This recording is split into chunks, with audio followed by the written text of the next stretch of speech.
In this video, we're going to talk about the 3 movements. This is what you're doing every single time you're cutting hair. So what it is it's a hair cutting principle, and principle is something that is solid and never changes. This happens whether you like it or not.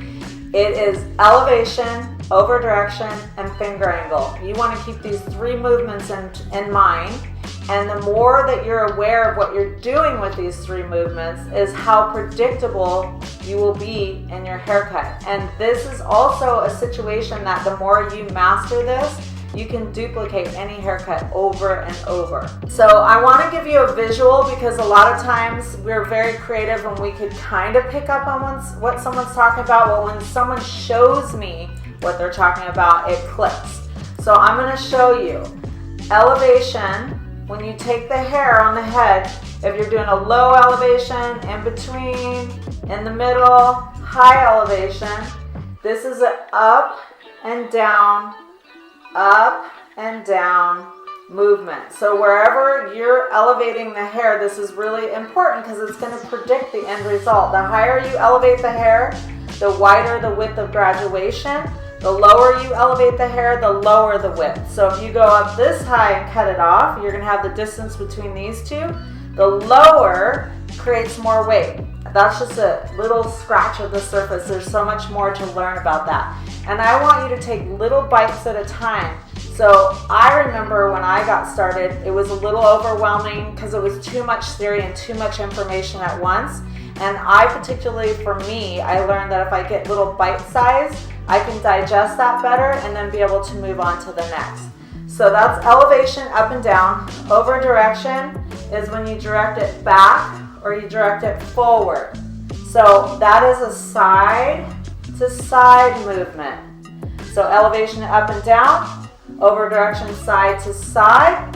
And this is what I was talking about. It's like you have this head shape that we needed to part in these 90s and these 45s and pie shape parting, right?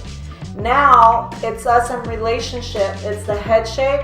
It's the hair on the head. This is the up and down, side to side.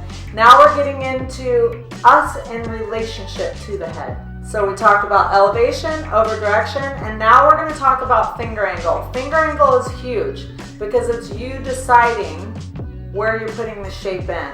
So that's you in relationship to the head shape and the hair on the head. Now you're making the decision of where you're putting the weight, how long, how short, this angle, that angle, this angle. So these are 90s, and this would be a 45 in your finger angle. See, we talked about 90s and 45 on the head shape, 90s and 45s when you're elevating the hair, when you're over directing the hair, but your finger angle can be an inward 90, 90, outward 90. So you can see this is going to determine a whole different look in the haircut. When you change your angle, you change the haircut. But this is you putting your design and your mark onto the haircut. So elevation, up and down, over direction, side to side, and finger angle is an in and out movement. It helps you determine the length and it helps you determine the shape. Now I wanted to share this information so that we can create our own language together with the elevation, over direction, finger angle,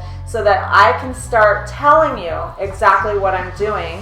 Not only can I tell you and you can learn from having the same language, but you can also go behind the chair and into the salon and be able to do predictable hair designs yourself. So I want to teach you this method called Hair Metrics 360 so that you have a language and you have a technique that you can continually repeat, because this is where success lies, is consistency.